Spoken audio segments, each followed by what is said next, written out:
everybody? Welcome back to another episode of It's On Us podcast. Hey. You see me in front of the camera today. There's some room on the couch, so I kind of made it. You made it in, man. You made the cut. Thank you. Congratulations. I made it, guys. But from my left to my more left.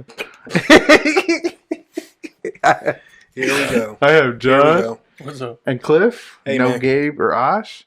And then a very special guest, Mr. David Morales. Welcome to the show. Thanks for having me. Thank you for coming on. So Dave is a comedian. He's how long have you been performing for? 7 years now. Wow. 7 years. Okay. Mm-hmm.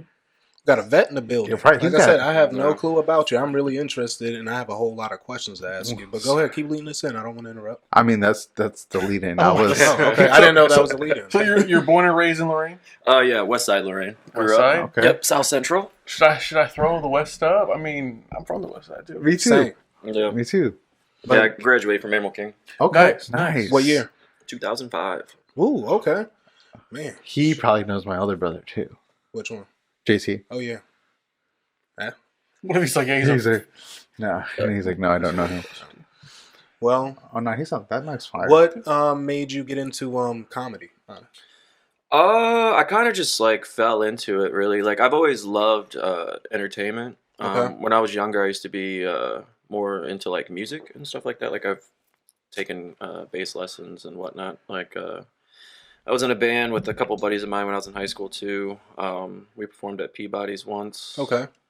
And then it just never really like stuck though. I liked it, but it wasn't really like like my thing. You know what I mean? Mm-hmm. And then years later, I ended up moving out to Lakewood Okay. with a couple buddies of mine, and a really good friend of mine. We had always enjoyed just like making short skits and stuff like that, and filming like all throughout my whole life, really. And we kind of like just stumbled upon like an open mic one day, just walking around in the city, like in our neighborhood. Do you remember what the place was? Yeah, Lakewood Village Tavern. Actually, it's one of the most popular open mics out in Cleveland. Okay. Nice. Yeah. All right. LVT every Wednesday at 9:00. And how did your first session go? Oh, I bombed. Terrible. Cliff is getting ready for like a hero story. No, I mean, I just wanted him to No. be honest, and he was transparent. He bombed. Like, did you not like I just- prepare I anything? just- You just went up there. I don't think you like if you've never done it before. Okay. I don't think you understand how much like just level of like having something prepared or just even being comfortable in front of the stage. Because like I mean, I've always been quick. You know what I mean? Like as far as like, you know, quick-witted type shit, like saying Yeah. stuff back and forth and whatnot. But actually having something prepared, you know, and not talking too fast. I feel like I talked way too fast during the first time. Okay. Because it's like you like prepare yourself somewhat, Mm-hmm. and you're like, this is what I'm gonna say. This is gonna be 5 minutes for sure. And then all of a sudden, by the time you're like done talking, it's been a minute and 10. Like a minute and 10 seconds because you just fucking chopped everything up and just fucked everything up, you know. So after doing so many shows, you start to learn how to pace yourself, how to breathe on stage, how to, you know. Right, the repetition. Oh yeah, for sure, definitely. And what was like your biggest Achilles heel at first? Like, what was a technique that you like had to learn? Was it like, you know, storytelling? Was it like, you know, bringing the crowd along? Like, what was it? I've always been a storyteller, Okay. honestly. I like, you know, I see your guys' questions, so I don't want to jump to the shit, but I've always been more into comics like that, who actually have that in story. Like, I mean, I like your, you know, Rodney Dangerfields and people who do like quick shits and stuff like that. Right. Like, oh yeah, my wife did this and blah blah. You know what I mean? Like that shit like that. But to me, honestly, I'd rather tell like a story basically. But Right. I think it's better too, honestly, for writing because, I mean, one joke can last at least like 2.5 minutes. Mm-hmm. So it definitely helps with your set, especially if you're trying to, you know, I think telling a story in front of a crowd too just makes them feel a little bit more comfortable with you. Mm-hmm. And I think that's very key in order to not only be a performer, but just to, you know, crush. Heck yeah. I mean, one of my idols, Kobe Bryant, said the art of storytelling is an art that Mhm. humanity shouldn't lose. Mhm. It's like important, you know what I mean? So that's pretty dope. And I'm like really interested in you. I'm gonna have to check out your comedy.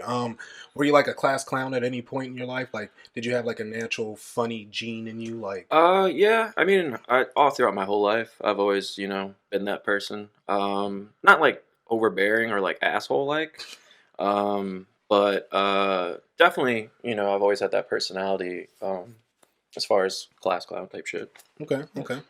Did you guys have any questions for him? Because I have a bunch. I don't want to like steal I the mean, whole show. No, Because I'm go. interested in the guy. I think with storytelling, I've been to a couple of your shows and a couple shows in general, and I think a lot of the storytelling, I love it when it's like you tell a joke and then like 20 minutes later you follow up with like the end of like the joke, or you kind of, I love that. I love where they like the circle, full circle moment. yeah, I love that. Oh, for sure, definitely. I mean, especially, I mean, if you're writing a whole set, depending on how long it is, you want it to flow, like one into the next, because like if you're talking about you're like, oh, my uncle and this and that and blah blah blah, and all of a sudden like the next one you're like, and then I was sucking dick, and you're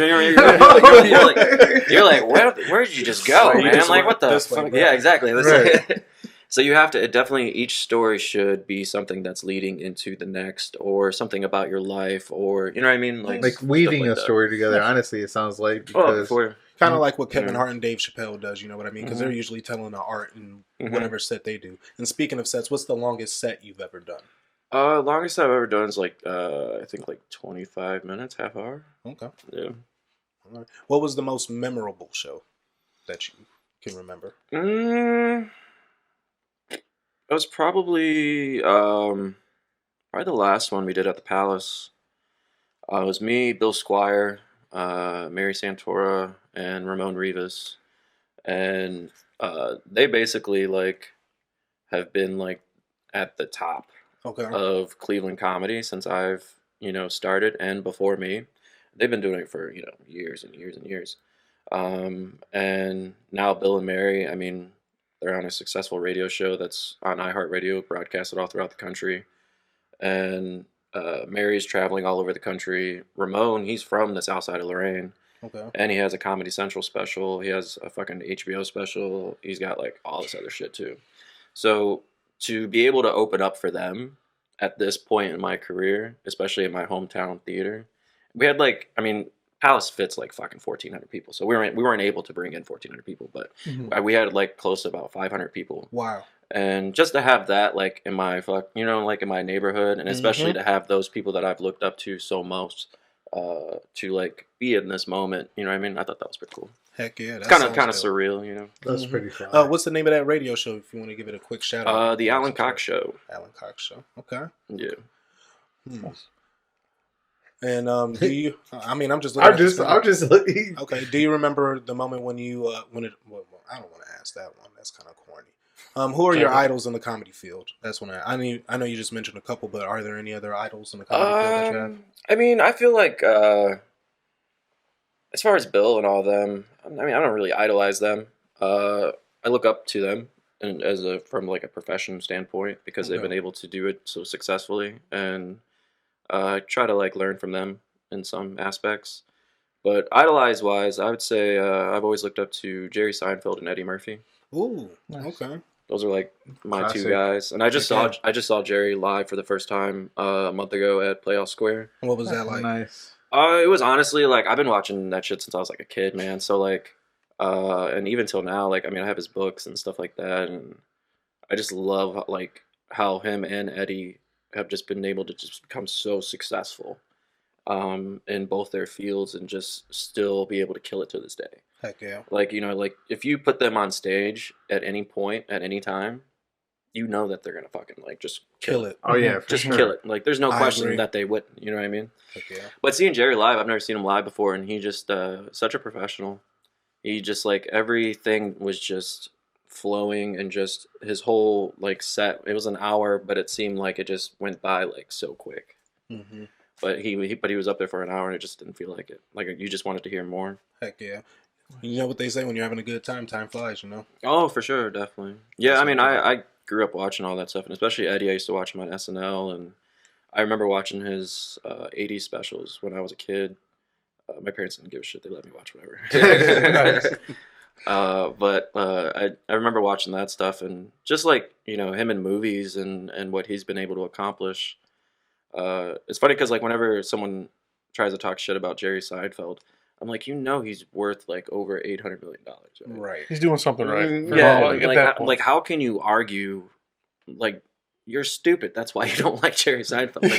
Like, you can't get like. I mean, if you ever watch Curb Your Enthusiasm too, as well, you know, Larry David, him and Jerry were just such a great team. Heck yeah. And it's far for you, you know, in between when you meet someone like that where you can like partner up and shit like that. So for them to just to still be killing, I mean, Curb Your Enthusiasm is still fucking funny. I might revisit that just because you brought it up. You mentioned SNL. I don't know if you saw it last night. I saw some sort of headline. It said there was a heckler that told them that they sucked or something. Have you ever had someone like at the show? During the taping? Oh damn. Yeah. Have you ever had a heckler, or how would you handle a heckler if you had one?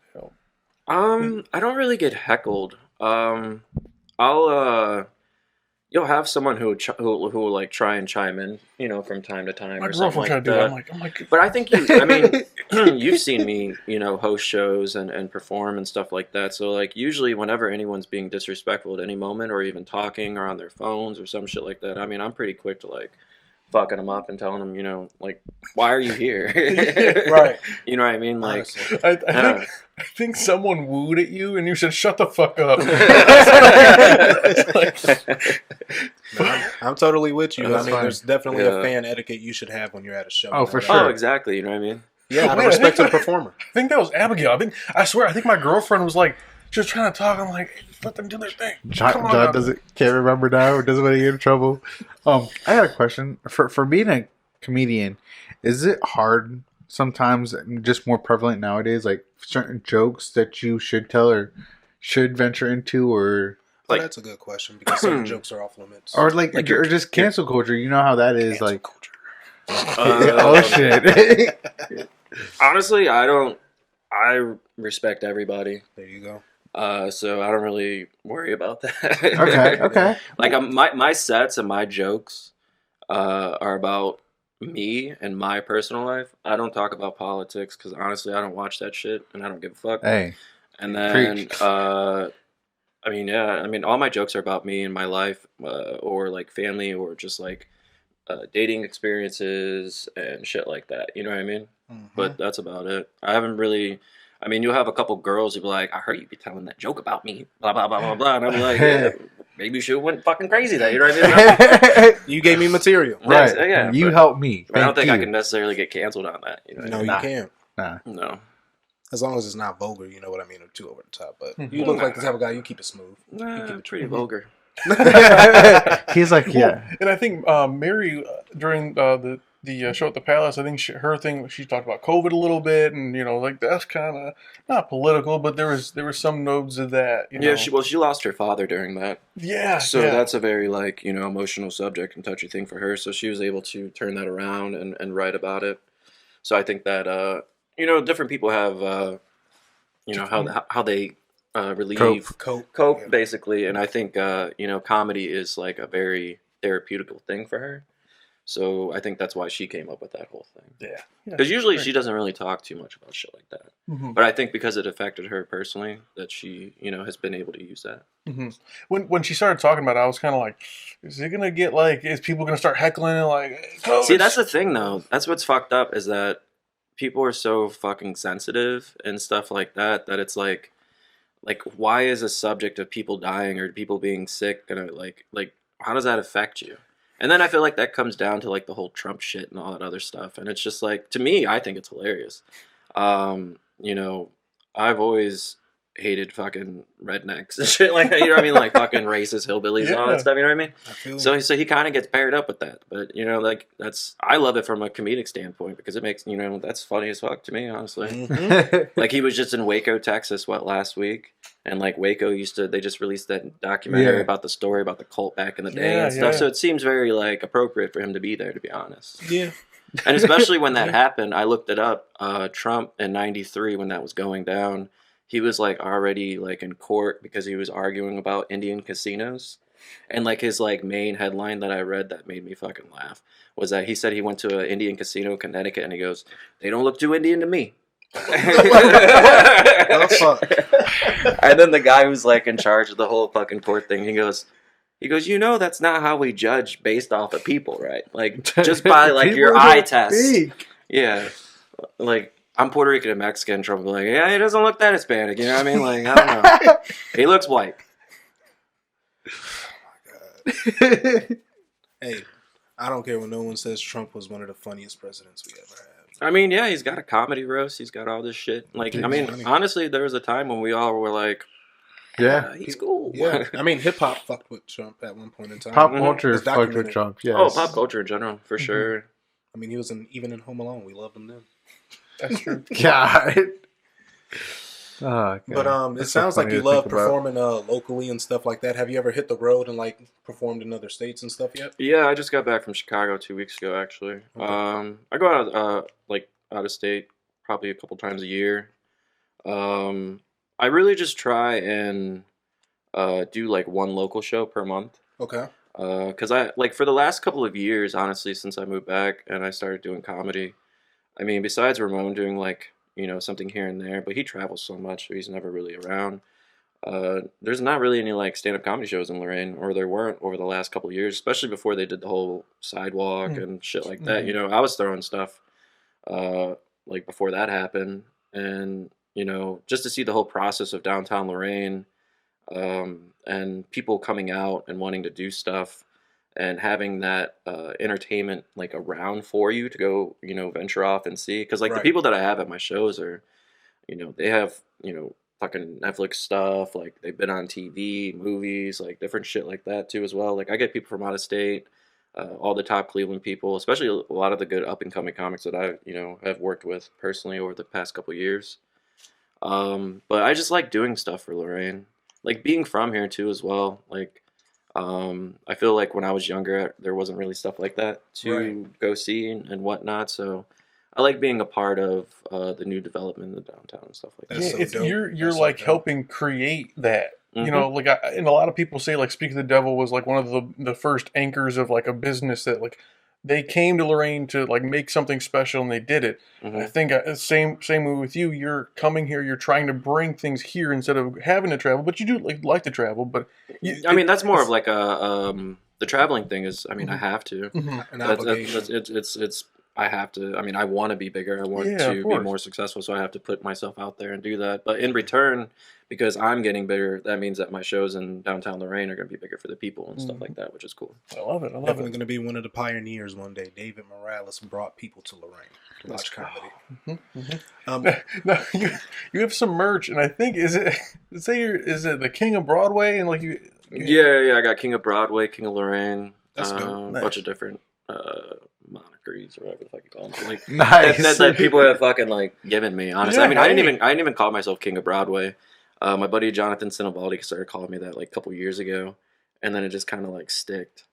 Nice. So I mean, I'll take that title. You should make like people hail you at the "All Hail the King" like when you get to your set. Like, please rise. I mean, I live in downtown, so I mean, it is my block, so. You know, step on it, be on your Zamoon. This shit have rose petals before you walk. You know, literally, like, I know every single business owner in downtown Lorain. Oh, really? Dude, that's fire. I'm cool with all, like everybody. Like That's literally, it's like the Truman Show when I'm walking down the street. Nice. Like everyone's like, "Good morning, good afternoon." Okay. I had a follow-up question to my, like, you know, out-of-state travel. Which crowd has been the toughest for you out of state? Like, which city or state has, like, the toughest crowd to perform for? I wouldn't necessarily say they're tough. Because honestly, like, once you start doing comedy, like, long enough and you're, like, comfortable with your set and you're able to do crowd work and stuff like that, I mean, you don't really bomb anymore. Okay. You just kind of, like, you know, I mean, it's just different types of personalities. Okay.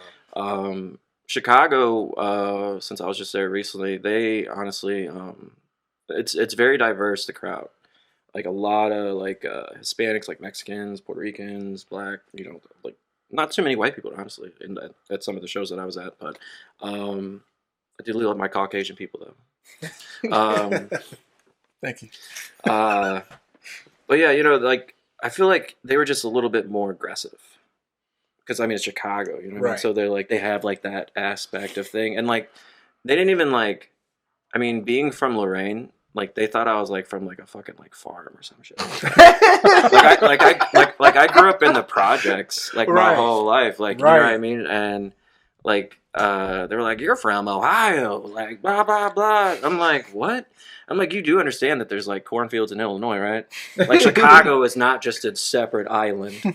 And like, but that's how they feel though. You know what I mean? Like they think that they're just like that fucking tough shit type stuff. So usually when you deal with crowds like that, I mean, I don't back down. It's like fuck you. Right. I had this lady. She was kept talking to me, and she was like, she brought up the Ohio thing because I did a joke about the train crash. Was it Palestine or something? Yeah, Sure, East Palestine. Yeah, Palestine. Yeah. I did a joke about that, and I was like, "Yeah, I got 3 testicles now," or some shit like that. You know, I've been drinking the water. And then she was like, she said some shit. She was like, "That's some hillbilly shit" or something like that. And then my next joke was about like I was talking about dating apps and how I've been using Busted Newspaper recently as a dating app and just finding like hot local girls who've been arrested for like, you know what I mean? Not like, crazy aggressive stuff, but maybe like stalking or something, like, menacing or something. You know what I mean? Like, at this point in my life, I feel like I just need someone who cares. You know? Exactly. I feel you. And she has proven 3 times this year that she cares quite a bit. And then I went back, and then I went back to the girl, and I was like, "This is my date actually tonight from Busted Newspaper." Oh wow! I was like, "She got busted for a DUI, but she's a good person." I was like, "She's driving me home tonight." And then literally her friend starts cracking up and she goes, "She did just get a DUI." Hell to the no. That's too funny. I was like, "Yeah, I could sense that." And then she shut the fuck up for the rest of the show. There you go. Damn. Mm-hmm. Sometimes you got to do that.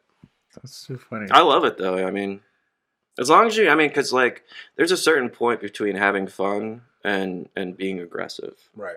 You know what I mean? If like I'm doing a set and you want to joke around or chime in or something, we can do that. But I mean, this is my show, so you're gonna have to shut up. Right. And we can work it out, But I've never had anyone like try and get like physical or anything like that. No, I feel like that would be no Will Smith shit. I would fucking smack the shit out of somebody with a microphone. All you would hear is that. Literally. Respectfully, definitely. And then continue my set. There you go.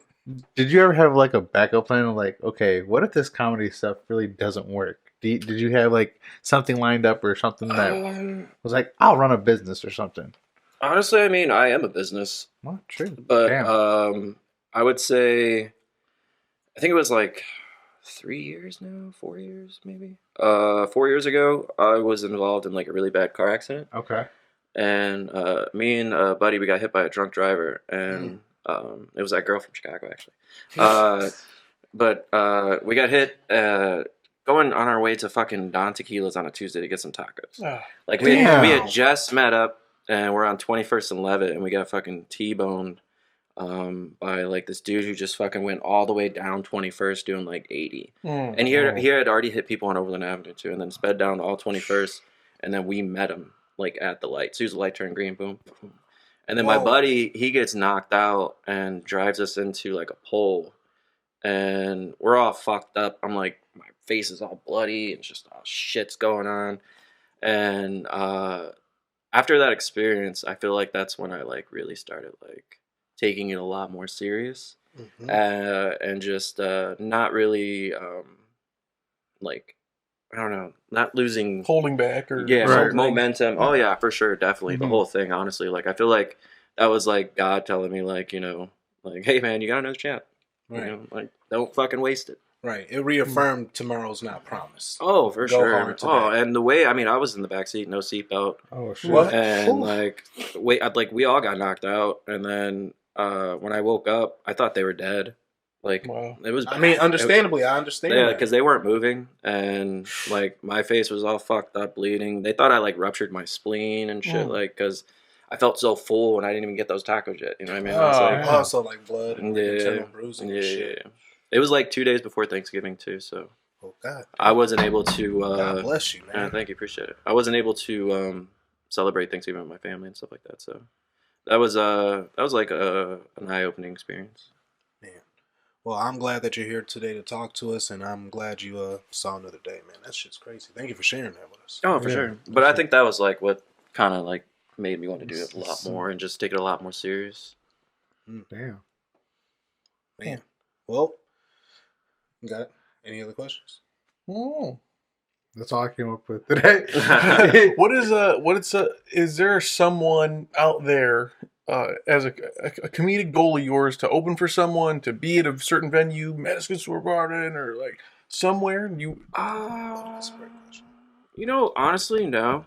No? I don't think. I mean, I would like to work with people, but I mean, I don't necessarily have like a person or anything like that. I mean, if I could, like, I'm really trying to. You know, I don't think I'll do stand up my whole life. I would like to move to, you know, eventually like TV or film or screenwriting and stuff like that. Nice. Get a lot better at that. We have a couple things that we're going to be filming this year, actually. I have like a really good, you know, circle, personal team of people that are just very creative that I've been working with over the past couple of years. So just trying to get better at that, honestly. And I mean, it would be dope to go on tour with Ramon, just because we're both from Lorain. There you go. Like, I think that'd be cool, but other than that, I don't really care. Nice. Well, Bitches get money. So you mentioned earlier or later this year you have some stuff planned. You dropped a flyer, I think, last night with shows up until like August. Yeah. I'm actually I have April 14th, 2 Fridays from now, I think that is, like 2 weeks. I'm doing a show at Uniontown Provisions.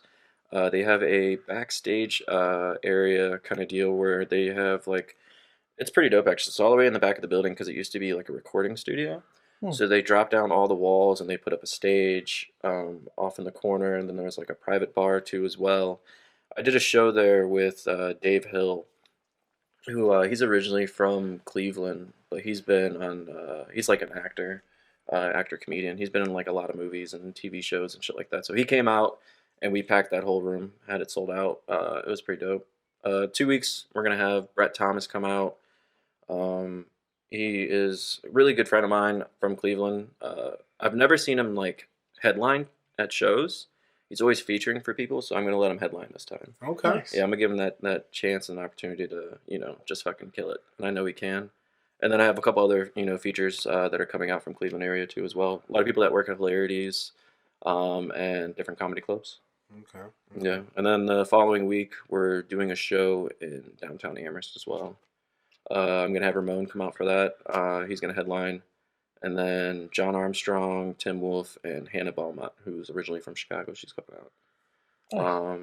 And then when Ramon goes on tour in May, I think that is, I'm doing his 420 show too. I'm doing a bunch of shit, but in May I'm gonna be hosting his show every Friday out in Tremont, at a place called Dunlap's. Nice. Yeah. How did, like, with you being able to announce all these shows you're doing and collaborations you're doing with other comedians and stuff like that, like, do you ever just take time and reflect, like, damn, like, I'm really doing this, and just like take time to really like soak it in? You try to from time to time. I meditate a lot, actually. I smoke a lot of weed too. But I think, I mean, I was nominated for a Cleveland Comedy Award this year too for Best Producer, and that was the first time I've been nominated, which is cool. Hey, shout out to you, bro. Thanks. And that's like voted in within like the comedies, like, you know, the comedians and stuff like that. That's awesome. Like So your that's- peers? Yeah, basically. Okay. So I thought that was pretty cool. That's awesome. To be nominated this year. But I would say, I mean, I only have moments like that when I'm like at big shows. Okay. Like before I go on, I usually like to hype myself up or something like that. So I usually give myself a little ego boost, like, you know, you're the fucking man. I'm the king of Broadway. Yeah, basically. Let's go do some king shit. You know what I mean? Nice. But other than that, I try to stay humble, to be honest with you. So, like, because I mean, I'm not anywhere close to, I feel like my potential could be by any standpoint, honestly. Okay. But yeah, I just try and meditate and just, you know, stay calm. And I have a lot of good friends that I, you know, have in my corner and stuff like that I just fuck with, honestly. Just them, and just keep it moving. Oh, now you had mentioned at the beginning of the episode, you started with like screenwriting and stuff like that, and scripts and like doing shorts. Like, how did that come about? Like, how did that passion? Because I know, like, well, I was always interested in movies, like film and like when I was a kid, even to this day, one of my best friends, his name's Scott Jones. Shout out Scott. Scott. Scott. any flyer or merchandise that I have, Scott is the designer. He does all that. Okay. So me and him, when we were kids, we were literally like camcorder, like fucking making movies in the backyard, like all that shit. And till this day, we have a really good friend who is from Elyria. He ended up moving out to LA, and now he's like an official film agent and represents actors and directors and shit like that. Like he's actually like in the business and like probably one of the most, whenever I have someone to talk to about professional shit like that or advice and stuff, I mean, he's definitely my main guy to talk to. Nice. I think, yeah, basically, and having a friend like that, I mean, he sends me stuff all the time as far as like scripts to get ideas about, or that I can look at as like an example and stuff like that. So he's also very like, whenever like we talk, literally, there's never like any kind of self-doubt or any of that. Like it's always like, you're gonna do it, you're gonna fucking kill, like let's get this going. Well, that's fucking awesome. Hell yeah. Motivation all the time. We always motivate each other. That's great. So you two are like each other's biggest supporters. Oh yeah, in your group, you're saying. Oh, there's probably. I mean, that whole three. Like when we get the whole FaceTime going, me, Scott, and Brian, dude, that's a fucking trifecta right there. Nice. That's what's That's also great to hear. Mm-hmm. Just like friendships that you can elevate to the next level and just really become family to a sense and really help you grow and just have that basically tribe to help grow together, which is pretty fucking cool. It's funny too because like when we were kids, me and Scott, we've known each other since we were like 3 or 4. And then Brian moved in next door to Scott when he was like 12 or 13, I think, or some shit. Mm-hmm. And originally, like, Scott didn't want me and Brian to be friends. Because he didn't want to, like, share us. He, like, wanted us to keep us separate. So then he would tell, like, each of us that, like, the other one was talking shit about So then eventually, like, me and Brian just hated each other. And we never even fucking, like, talked or anything. So then the one day... he like just stopped over at my house and I was like, all right, this dude just came for some work. I was like, we're about to fight. I was like, let's go. I was like, let's go. And then all of a sudden he like starts talking to me. And he's like, he's like, were you saying this? Were you doing this? Blah, blah, blah, blah. And I was like, nah, I didn't say that shit. And he said some like weird stuff that like I knew that I didn't say. And I was like, did you say this? And he was like, no. He's like, I don't even know you, man. And I was like, yeah. I was like, he's like, you want to go get some food? And I was like, yeah, let's go. Oh, wow. and then literally we were like friends ever since then. And then we ended up telling Scott, like, fuck you, man. Yeah, but out on Scott, like, Scott, what the fuck, bro? Do you guys still bust his balls about that? Yeah. Oh, yeah. Oh, definitely, fuck for sure. yeah. He's always been the emotional one for sure. Yeah. Even though they call me Emo Dave, but you know what I mean? Like, it's fucked up.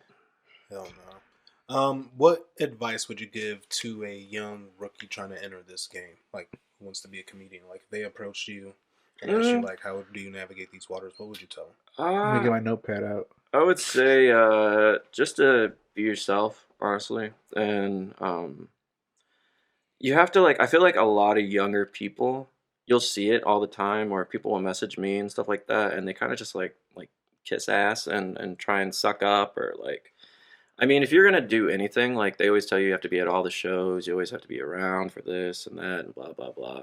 And that's what I used to do in the beginning. I was at, like, all the shows and was fucking doing this. Like, even if I wasn't on the show, I'd just show up and whatnot, and blah, blah, blah.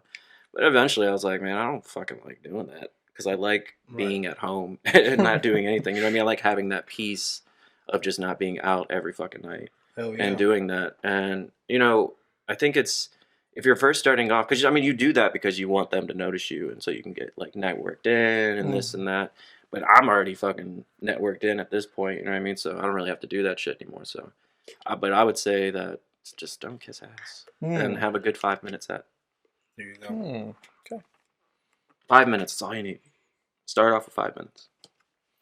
There you go. So if you can put 5 good minutes together, you might have something. Yep.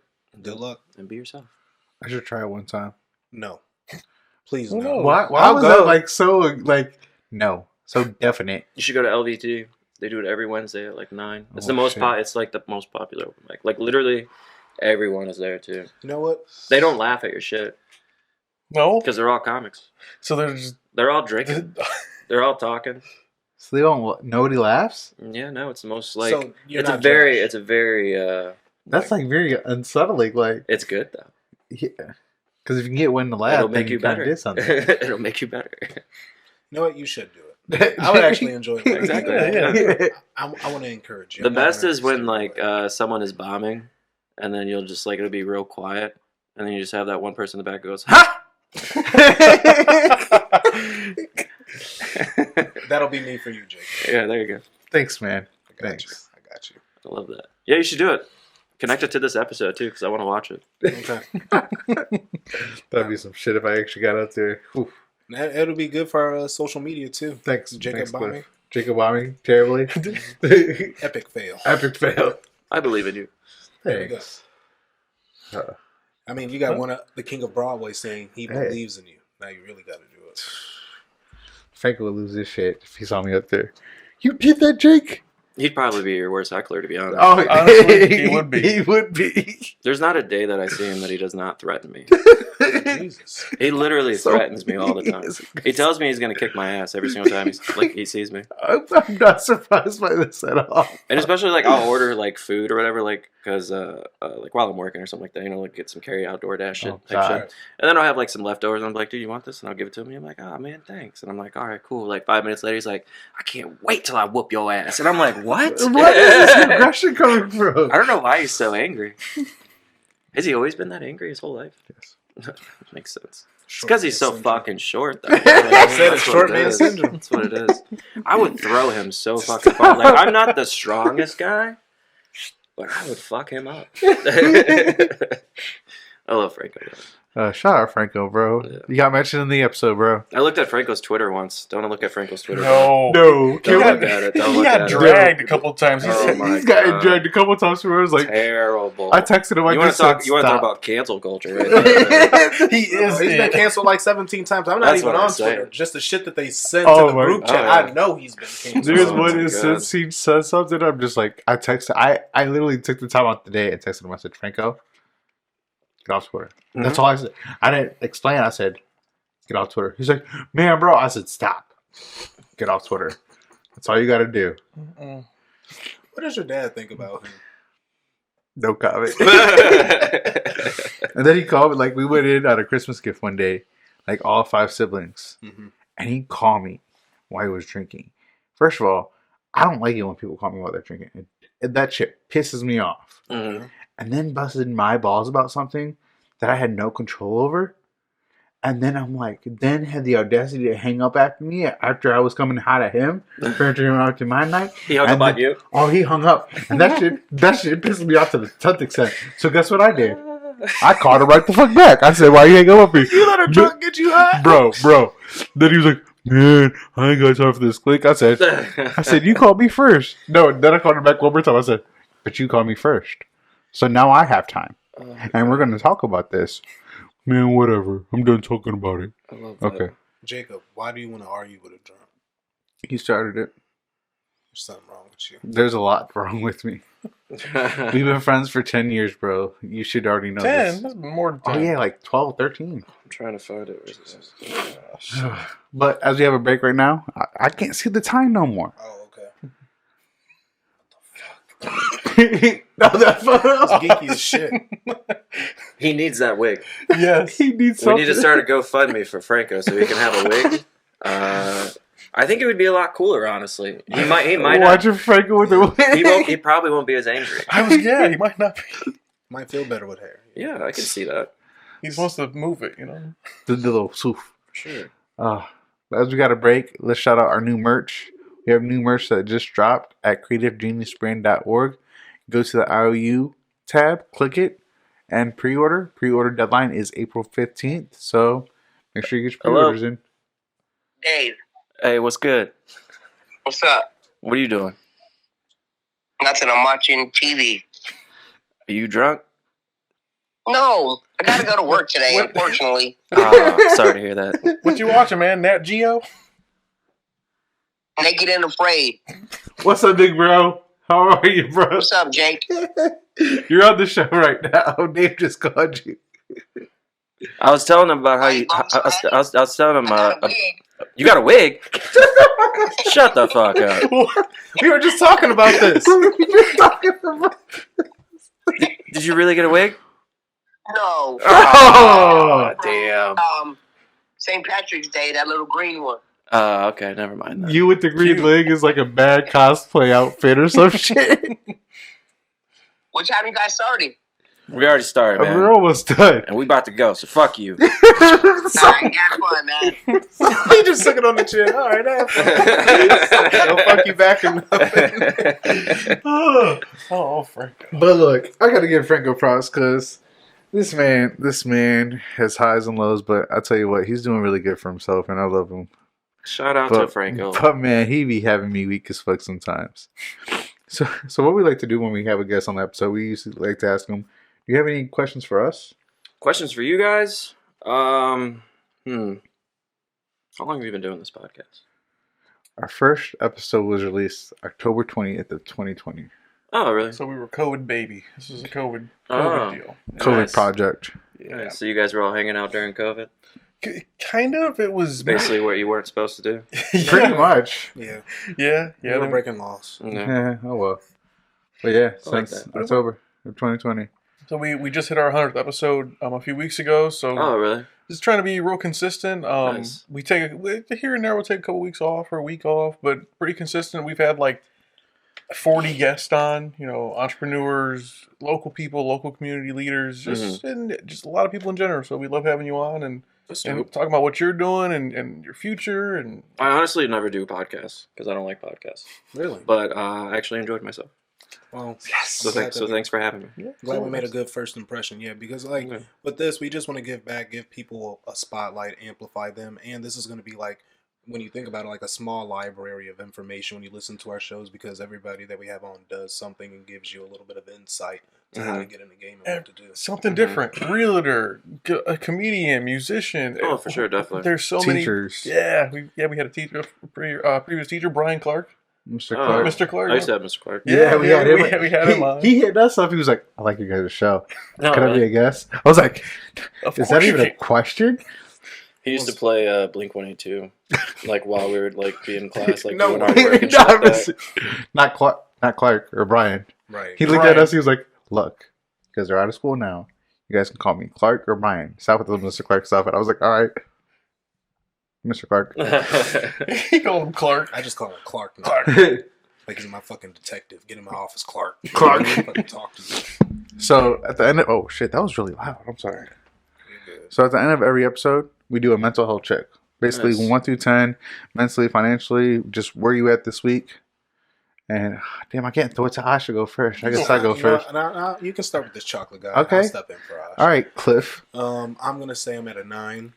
Again, what I told you guys before the podcast, I'm hired at BJ's now. Laid back atmosphere. I'm gonna see what that's like. Nice. Start DoorDash here pretty soon, and then just waiting for an HVAC place to pick me up. I paid for my cap and gown the other day. Shout out to I you. go to Ohio Business College for HVAC. Oh, nice. Yeah, I graduated. I got an HVAC guy. I can hook you up with you.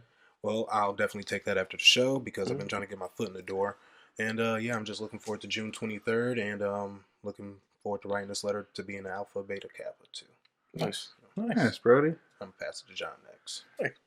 This week, I'm telling you again, I just thought it was last Sunday, and that's already 7 days ago. Shit. My car, last week after the episode, my brakes went out. No way. Yeah, fuck. Shout out to Musics. Got me right, but damn. Local business. Damn. But, so that was another hit in my pocket, but, Your pocket's been taking hits lately, bro. I'm getting beat up right now. But everything's good, man. Everything's good. Can't complain. We just had Easter dinner yesterday because there's just the logistics of it with my family. So that was good to see my niece Ruby. She's a gem. She's turning 2 next week. So You feel old now? no, I'm turning 30 in a couple this month. I'm turning 30 this month. I can't even you remember what are. month it is. So I got the door open for you. Yeah. Doing this. welcome to the party room, bro. Yeah. But as far as the number, I'm gonna say I'm a 9 right now. I'm hoping after this I'm gonna go to the driving range. If it's decent out, I have a hoodie in the car. So, Nice. but yeah, everything's good. Can't complain. Just hoping the weather gets better here soon. Me too. Oh, I'm next. Yeah. What about you? I'm a solid 8. Okay. Everything's been going good this week. I ain't really actually got nothing to complain about. We went putt putting yesterday. Parker had fun. He took a nap, so that's always good. But besides that, I mean, everything else been going pretty House good. hunting? How's that? Still hunting. Where'd you play Slow putt week. at? Alien Invasion Golf Course in Medina. It's inside, glow in the dark 3D. So it's pretty fun. Dope. I'm goated at mini putt, so yeah. Mr. David. I am a 10 out of 10. There you Nice. go. Always Dude, striving and thriving, my brother. Oh, There you nice. Go. There you go. Always. Love it. Love it. It's good to be the king. It's good to be the king. I like that. I like that. King of Broadway. Well, It's a science. Jesus, I I didn't ain't know. throwing up no gang I signs. didn't or know. nothing. I was asking a question. But before, did you want to elaborate more? Just No, Nah, I just feel, I mean, I feel very fortunate about my life. Like, I have a lot of shit going on. Mhm. I'm busy as fuck. no. Okay, there you go. Before we go, I want to give our sponsor, Creative Genius Brand, a shout out before we go. Thank you, Ash, for all that you do. Go check out the website and the new merch because he does have up-to-date designs now, right? Yes. So go on over to Creative Genius Brand. Check out. Pre-order. Pre-order now. There you go. And Dave, before we go, well, David, did you want to give any of your platforms a shout out or anybody before we go? Just follow me on Instagram, David M Comedy, all one word. You can Google me, like Dave Morales Comedian, and you'll see my shows and shit like that. Linktree.com/fucking David M Comedy. Once you go to like all those sites, it has all the fucking tickets. It'll all and web stuff, and- together. Yep, merchandise, tickets, all that shit. But follow me on Instagram because I'm trying to get that shit out. Okay. Okay. There we go. Got you. I do have a gem, and I got this one memorized. I just watched Yellow Jackets, and the nerdy, crazy girl Misty in it said this. What did she say over the phone to the girls that were bullying her? Oh, opinion is the wilderness between ignorance and knowledge, and that's by Plato. I like that. Nice. Thank you, Plato. I have a tangent today. I was going to go on to it, but I'm not. No, he's too chill for Yeah, this he's to be too a chill, tangent on yeah. this episode. We'll save it for the next I one. will. But that's been an episode of It's On This Podcast. Until next time, Always chill, baby. Let's go. Mm-hmm. later, Mom. I should really get a clicker for my phone. Oh, shit. I think we have one. All right. There we go.